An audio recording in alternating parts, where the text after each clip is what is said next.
मु आपनकर प्रिय कक आज होची साबदशमी पूजा आसंतु देखिबा पूजा रे कोन कोन होची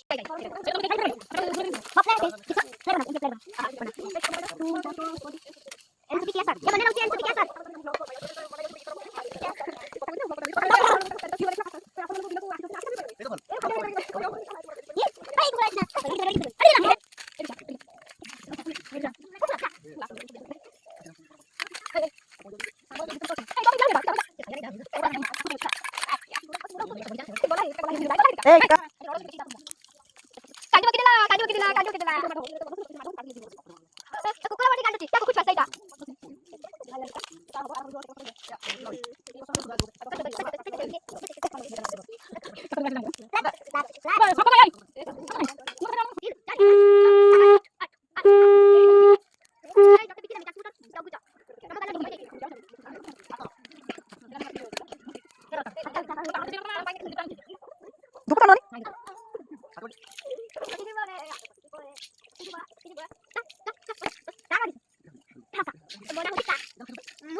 देखंतु आज साबदशमी रे ये होची खई ये होची मंडा पिठा ये होची पूरा